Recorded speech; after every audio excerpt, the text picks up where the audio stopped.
Welcome to On the Mark. I'm your host, Howard Mark Rubin. I am so excited to present this podcast series addressing our rapidly changing world and how it is affecting industries and people in unique and interesting ways.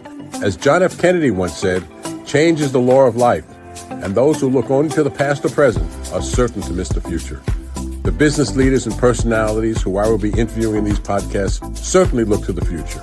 And I hope you come away with information and inspiration that helps you adapt in both your business and personal lives. You can find these podcasts on all major platforms, including YouTube, LinkedIn, Facebook, Apple Podcasts, Spotify, and on our website, getsplatzer.com. Welcome to On the Mark. We have an exciting episode today. We're going to be talking about the construction industry. And the construction industry normally is not known for technological advances, but our guest tonight, Wissam Akra, has changed that and is changing that. Particularly in the area of matchmaking, I would call it, that his business, which is basically a technological platform, he'll explain it a little better, but it's a technology company which allows construction companies to match with minority and women-owned and other types of businesses that contractors are required to use or sometimes want to use to do projects, and they have to find the right fit. Well, that's what Tough Leaf, which is Wissam's company, does. It finds the right fit for the contractor and for the minority or WBE or veterans-owned business, or the different types of categories that are by different government entities. So Wissam, welcome to On the Mark. Thank you, Howard. Good morning, and thanks for having me. Yes. So you started this company, I think, about 3 years ago? Is that? Yeah, about 3 years ago now. Okay. And can you Feels tell like me what, last week, but it's right. been 3 years already. And can you tell me what motivated you to start this company? What you found there was a space in the marketplace that needed something like this. How did that come about? So I was in the construction industry for about 10 years. I managed mega infrastructure projects in New York, all around the East Coast. And, as you mentioned, there's a lack of adoption of technology in the construction industry. But this space spoke to me the most, as an immigrant, as someone who believes in equity. It was my chance to basically level the playing field and give the smaller companies a chance to get a piece of the pie of these larger projects. And I believe that what makes your company so important is that almost on any construction job, there's some requirement for these larger contractors to use a minority, or I'm using the term minority. It could be a women-owned business. Sometimes it's a veterans-owned business, but I'm using you can define the types of companies that you match with the larger companies, but there's a need for that, and they have to find these companies. And sometimes it's not so easy to find qualified minority companies in a particular space that they need to fill in order to fulfill the contract. Isn't that true? Yeah, you're absolutely right, Howard. You're on the mark. Yeah. It could be minority-owned, women-owned, veteran-owned, small, local. Really, depending on where you are in the country, the requirements will change. In Florida, they focus more on small local businesses. In Texas, now they focus solely on veteran or disabled veteran-owned businesses. In New York, we have minority, women-owned.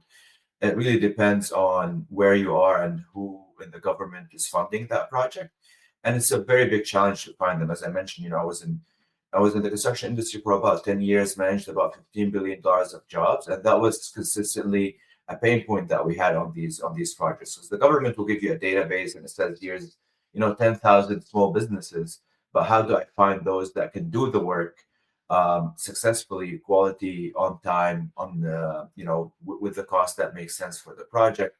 That was always a challenge when I was managing projects. So that's really what we solve here at Tough Leaf, is we have the data on all of these businesses and we match them based on their qualifications and the requirements of the job.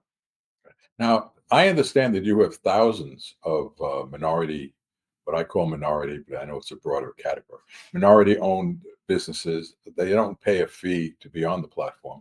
The fees are usually paid by the construction companies. How do those minority companies come to you, and how do you decide which one should be matched? How is the matching done? Yeah, so I'll start with how they come to us. We actually go to them. So we've over since we started the company, we've been collecting data on these businesses. Everything that we could find online. There's hundreds of certification databases, Department of Finance, Department of Labor, other data sources that include that information, whether it's the SBA on the federal side, state certifications, city certifications, and so on. So we collected that data, and then we created a profile for each of these small businesses. And that profile includes all of their information. You can think of it as your LinkedIn profile, but instead of you having to go in and fill it out, we're the ones who are finding the data. We're creating the profile, and then we outreach to them so that they can claim their profile for free, as you mentioned. Um, and then the way they match is based on the requirements of the project. So we tap into or integrate to the bidding platforms that the prime contractors use, stuff like Building Connected, Procore Pre-Construction, and other procurement platforms where the requirements of the jobs live. So we tap there, we get the information on the requirements of the project. We have the data that we've collected on the small minority-owned businesses, and we match those based on requirements and qualifications meeting each other. Because if it's a small business and they're not capable of doing the project, we'd actually be doing them a disservice, giving them more than they can, more than they can chew. And that's how a lot of businesses, actually small businesses, get lose their company because they try to do more than they can handle. So we try to make sure that that matching is correct based on their previous experience, based on their certification, their location, their union status, because some jobs require union workers, others don't, certified payroll capabilities, insurance, bonding. All of these categories are what we're matching based on. So if we have a contractor who has a job that's requiring 25% minority contractor participation, subcontractor participation, and the contractor comes to your site and becomes I don't know if you call them a member or they become a participant in the program. Um, what do they do? How do they go about deciding who to hire for the minority? Do you give them a vetted person? Do you give them a bunch of resumes of companies or CVs of companies? How does that work on the contractor side? Yeah, on the prime contractor side, they basically log in, they connect their bidding platform. It takes them less than a minute, and then our system is going to automatically get the requirements. And then with one click of a button, it's going to suggest the firms that meet those requirements. So they don't need to search or filter or anything. The system is smart enough where it can figure it out.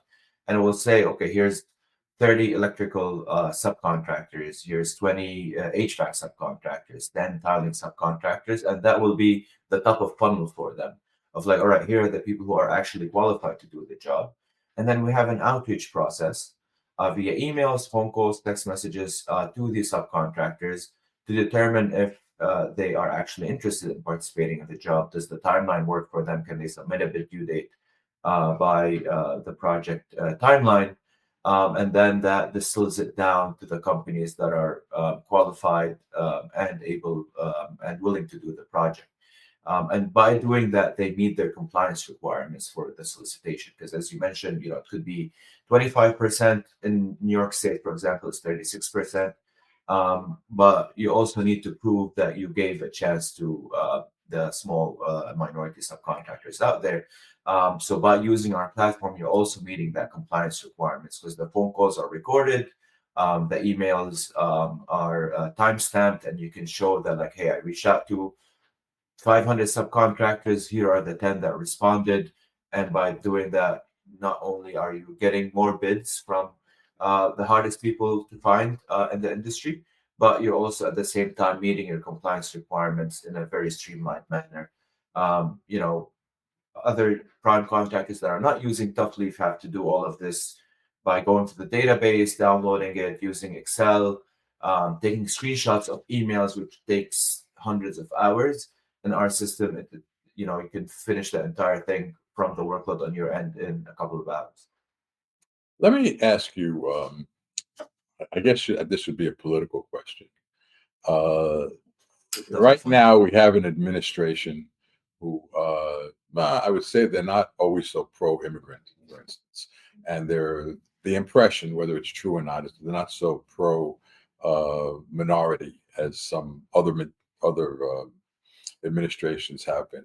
Have the uh, have the requirements to hire minority businesses been lessened because of the politics involved, or is it really something that has no effect uh, on those requirements?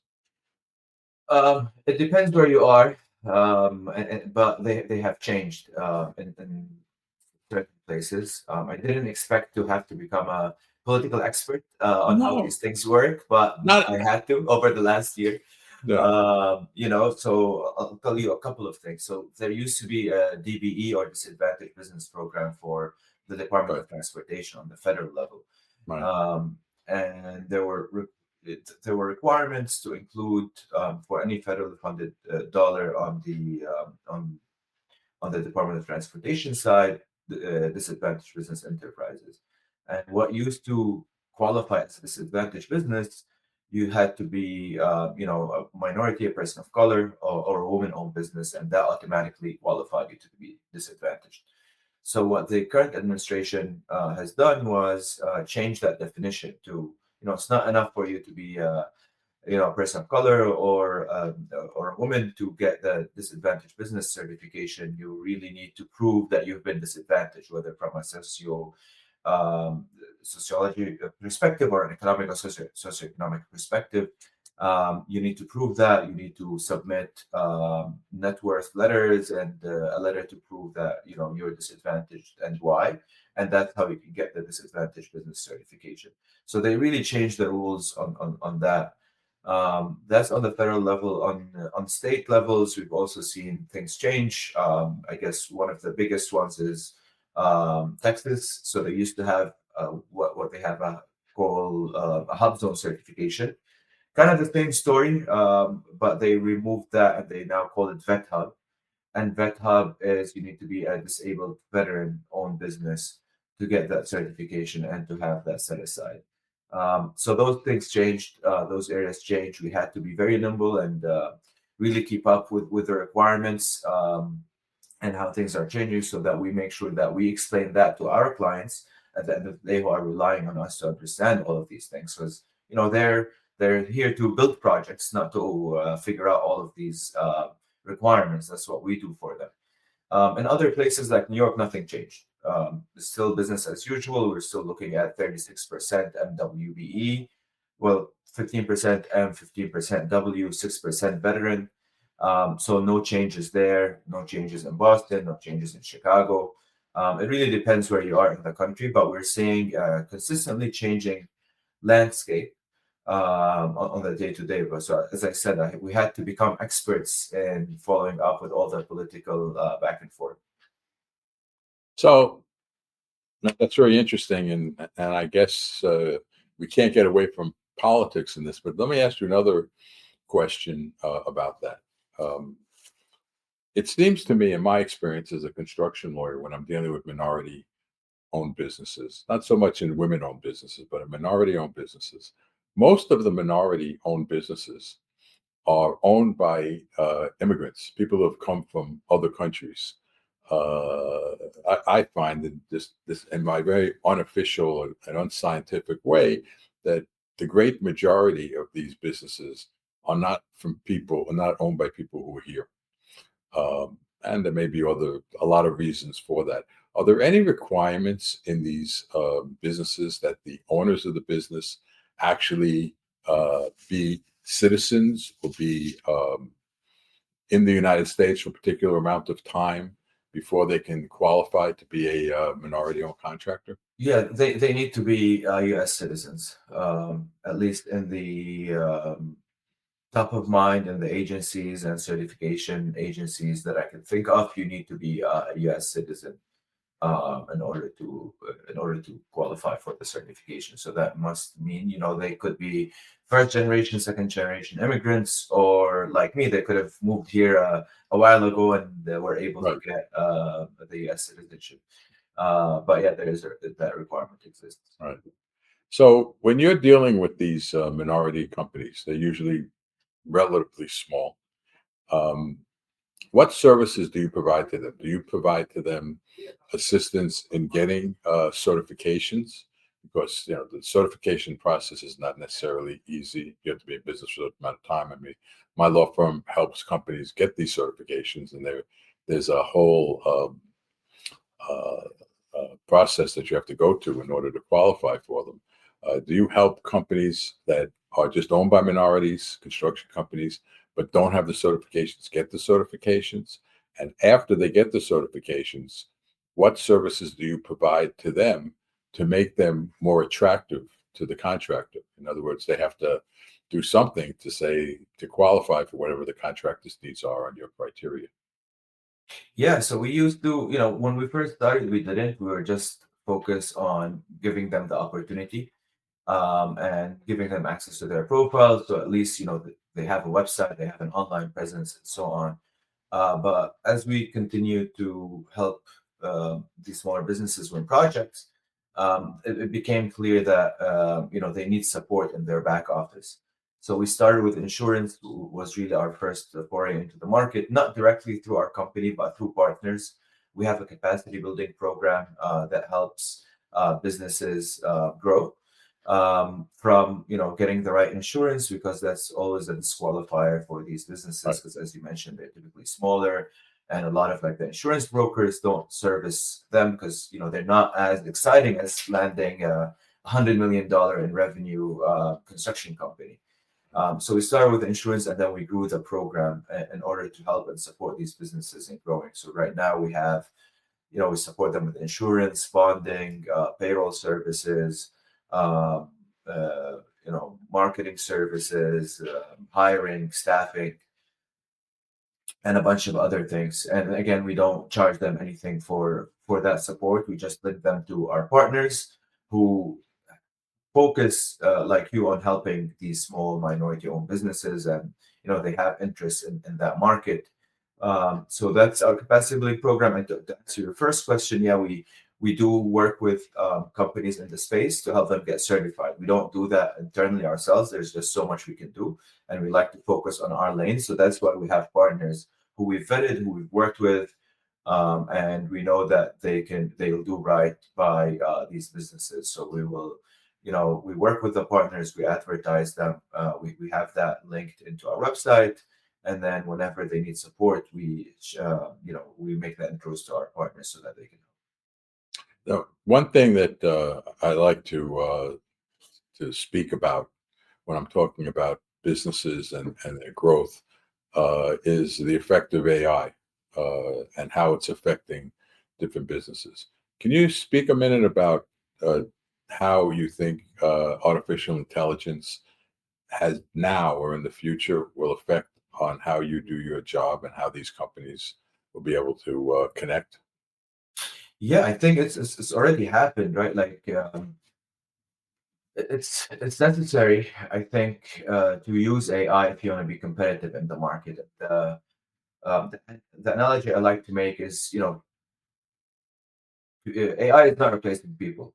People who use AI are going to replace people who don't use AI. If we take this, 20 years back, with when we started getting personal computers, they're like, oh, computers are going to replace people. They didn't, right? Like people are still here, they're still working. But if you don't use a personal computer, you really are outside of, I would say, the majority of the job market. And I think it's the same thing with AI. If you want to be competitive, if you want to, stay in business, grow your business, you're going to have to use AI at a certain level, depending on what you do. Because if I can, do 10 times the speed that you do because I'm using AI, then my prices are going to be better, my quality is going to be better. So I think for small businesses and any business really, it's imperative to get with the times and figure out what is the right use case of AI in your in your day-to-day business. For us, for example, it was the matching. If to make the matching process efficient and accurate, we had to use AI in order to optimize it, because it learns from what's happened in the past, right? Like if I match these 20 companies, it will know, or at least 4 companies bid previously, so they're very likely to bid again on a similar project, and then it ranks them higher up the food chain. And when you have these companies that are certified by different agencies, do you actually go and vet these companies to see if the certifications are valid, how long they're valid? Do you keep track of whether they've expired? Is there any process that you continue with these companies? Yeah, it's actually one of the harder technical challenges that we have to deal with, is keeping everyone's certification up to date. So it's not enough for us to go and tap into the certification database once. We do that basically right now on weekly basis, um, because that's how we know if the certification is still active. Companies might get sold to larger companies, so they're no longer small. They might lose their certification because it expired, or they didn't renew it, or for tens of different reasons. So we have to keep going back to the database. And again, that's that AI made that way simpler, um, or way more efficient. It's still very complicated, but that's how we keep everyone's information on certification up to date. And then on the qualification side of things, we keep track of like what projects have they been doing, right? Because a major thing is, if we're recommending an electrical subcontractor to a prime, and the biggest job that they've done before is a $50,000 single family home, they can't do a $10 million electrical job on the Verrazano Bridge, right? You need to find the companies that have done something similar in the past, and that's why we keep up to date and continuously vet them on what similar projects have they done in the past. And throughout our outreach process, these are questions we're asking them as well, and information that we're collecting from them, whether it's on previous projects, insurance, COIs, safety records, all of that stuff. And the reason it works better with us is because we don't ask them for anything, right? If you think about the small businesses, we're just asking for their data, and then we're connecting them to opportunities, capacity building partners, and all of that stuff that would take them multiple business development people to do. And all we're asking is that they share their data with us so that we can find them the right opportunity. So I think we've built a level of trust and a relationship with the small business community or minority-owned business community, where we're seen as a software to help them. Even if we charge them $1 a month, that relationship will change, because now we're asking them for something other than their support and information. So that's why we've made the conscious decision when we started the company of like, hey, we're never going to charge our small and minority-owned businesses, because we just want to make sure that they can find the right project. That brings me to an interesting question as to who is your client. You're charging the general contractors, so you have an obligation certainly to the general contractors. You're also providing some services to minorities. Let me give you a hypothetical situation. Let's say you find out something about a minority contractor that's on your site. Do you feel that you're obligated to tell the general contractor that they're doing business with, hey, something came up, maybe there was a lawsuit against them, or something happened to a principal that he's disabled and he's not with the company anymore? Where is your fiduciary obligations to the contractor and to the subcontractor who you assigned to? How do you navigate that kind of situation? Yeah, I mean, from our perspective, we just want to make sure that the truthful information is out there, right? So we don't really track if some of the principals had some personal issues. That's not something that's easy for us to track. But like, if a subcontractor loses their certification, we have to alert the prime that like, hey, this subcontractor lost their certification. You can no longer count them as certified. And we don't look at that as we're doing a disservice to the business. That information is gonna filter out at some point, right? So we just want to make sure that from both sides of the market, they trust what we provide. They trust that if you're seeing information on Tough Sleep, then it's accurate. There's a lot of other products out there in the market that are not as focused on the I would say on the niche that we're focused on. And there's a lot of garbage in, garbage out type of situation when it comes to the data, which is a disservice to everyone involved. So like if I go to Duckleaf and then I see a data point and I can't trust if that data point is accurate or not, then what good is Duckleaf? So that's why we try to make sure that the information is accurate. That if they lose their certification, they lose their insurance, the people who they're working with are notified. On the expiration, for example, if we know that the company's certification is going to expire in 3 months, we'll let them know before, hey, your certification is going to expire. Make sure that you renew it. If you need help renewing it, we have partners that can help you doing that sort of stuff.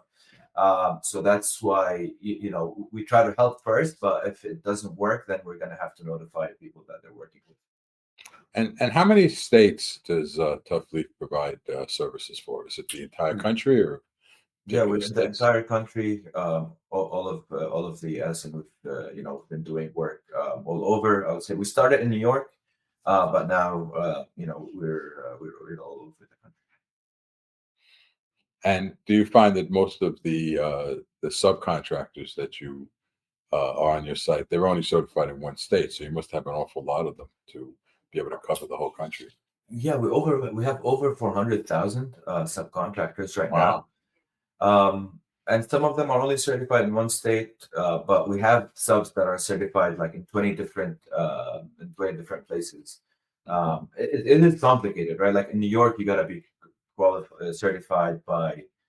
You could be certified by the state. You can be certified by the city, by the federal government, by an MSDC, by WeBank, by the Port Authority, by NYCHA.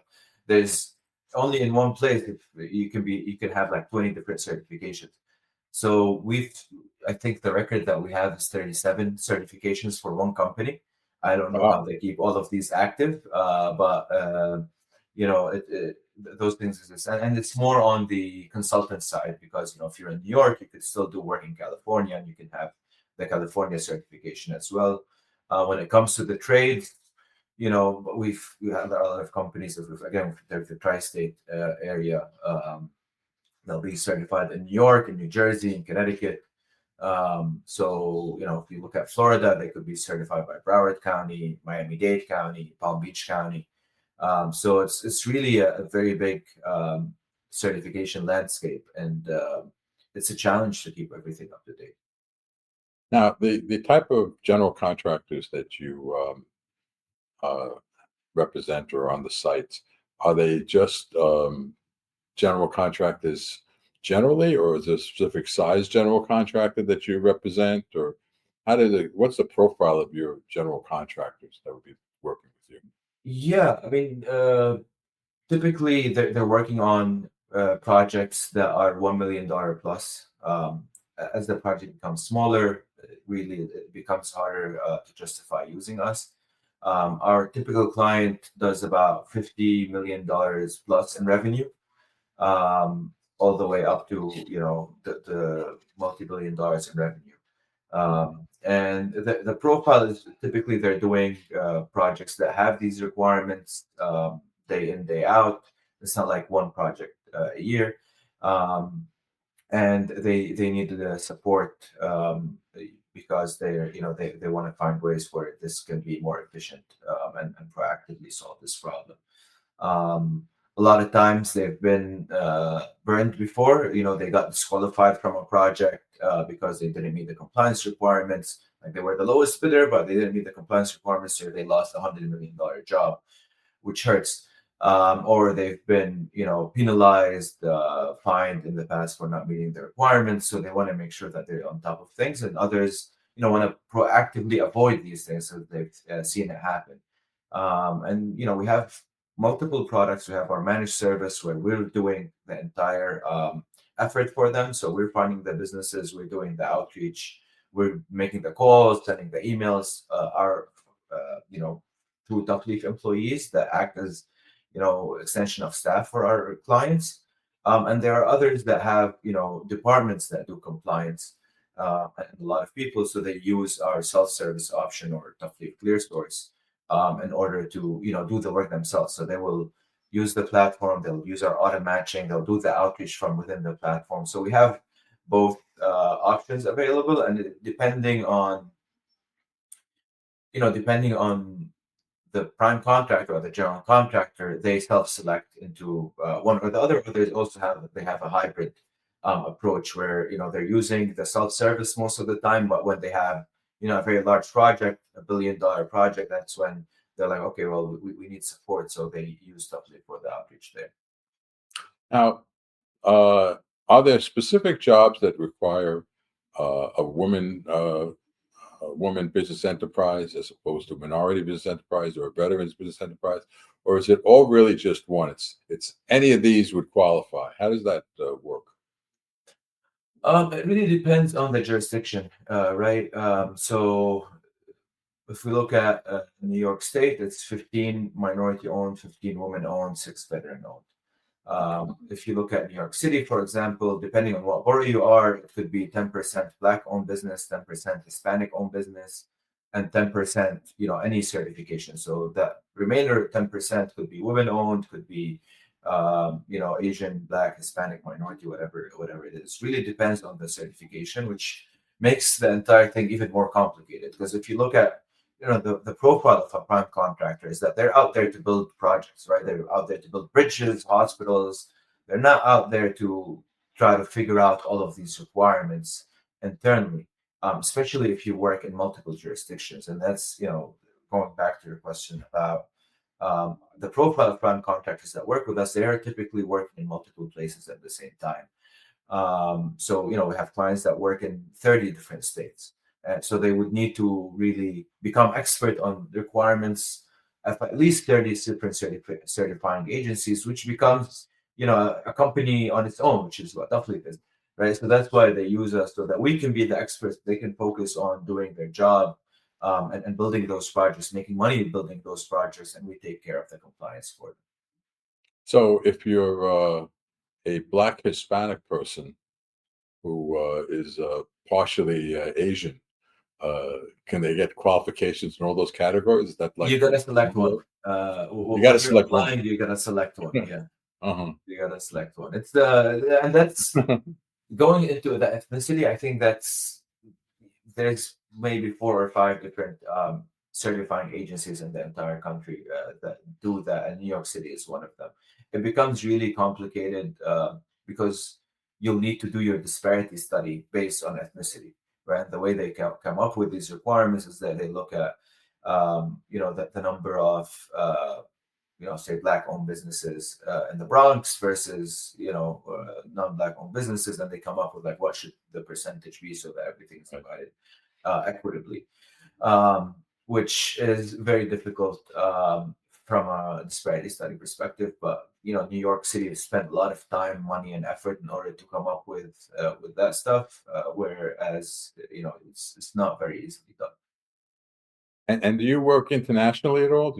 Would you provide in Canada or anywhere else for So we've contractors? been asked to do a couple of international locations, Canada being one of them. But right now we don't. It's an operational, um, it's an operational lift to go and operate in a different country. Then we got to get more data for that country and really understand the requirements and so on. And we want to take it one step at a time. We don't want to overextend ourselves, and as such, stop delivering the best quality for our clients. So we're taking it one step at a time. Maybe 26, maybe 27 is when we decide to go and open international. But right now we're fully focused on the US market, which is a huge market by itself. But we'll get there eventually. Right. I know you're a very ambitious guy, and you started this just a few years ago, and it's grown tremendously. How do you see yourself growing? Are you going to grow out of the construction industry into other industries? Are you going to grow the geographic footprint of what Tough Leaf does? How do you see the company growing? Right now, our first step of growth is growing. Well, our next step of growth, I should say, is growing to add more products. Up to 3-4 months ago, we've been really focused on compliance in this pre-construction space, right? How do you find companies? How do you match with them? How do you find the right bidders? How do you meet the compliance requirements in the solicitation phase? And more recently, we've started doing compliance during construction. So after you win the job, how do you maintain compliance during the project life cycle? So we have about 12 clients that are using us for that right now, and we're managing their jobs during construction, and that includes ensuring that all of the subs still have their certifications, collecting prompt payment from them, collecting their certified payroll, collecting their insurance information, and showing all of that information to them in a dashboard that makes makes everything transparent, and they know that they're meeting their compliance requirements, because that's when the penalties happen. A lot is during construction. So that's our current focus, is to provide them with peace of mind and save them time during the construction process, as well as making sure that their payments don't get delayed. Because if you're working with a government agency, in order to get your payment requisition on a monthly basis, you need to collect tens of documents from the subcontractors, and that typically takes the project manager a lot of time. They're doing a lot of different things, so they don't have time to qualify that that information is accurate, review all the documents. So right now, our system and our team do that in order for the project managers to focus on making money on the job, building the job, and we take over the compliance. So that's our current our next phase of growth. From there, really, we're going to take it one step at a time, whether we go into and focus on other industries, or we continue to grow into international. Like Canada would be our next one. So there's a bunch of ways that we could take this. We are also focusing on servicing government clients. So work with a lot of government agencies, specifically in South Florida, and helping them, have a bit more participation with small businesses and sharing these certification requirements, and tapping into their procurement platforms. Because if you look at South Florida, they use, between the different government and pseudo government agencies there, they use about 14 different procurement platforms. So we tap into all of them in order to have a centralized place where small businesses can get access to these projects, as opposed to logging into 14 different websites, which they don't have the time to do. Hmm. And how many employees does Tough Leaf have, approximately? We're in the 30s right now. Now, Doubled in the past year. so let me ask you about AI. Do you see AI affecting the amount of employees that you're going to need in the future? Can AI do the job of some of those employees, and you'll need less people, or is that not going to affect how you do your business? So definitely now, our employees can take on more work because of AI and the support of AI, whether it's our software engineers with Claude, or our customer success using our own internal AI features. So we do, we didn't obviously reduce our staff. We're still growing our staff, but maybe we're growing staff at a lesser rate than what we would have had to if AI didn't exist. We're still hiring pretty much on all fronts for all the departments that we have, but to be able to service what we're servicing, and to be able to maintain our growth rate, we would have had to hire more people if AI didn't exist, especially on the coding side of things, because a lot of that stuff now works way faster. Prototyping works faster as well. Things that used to take you a day to prototype now take minutes.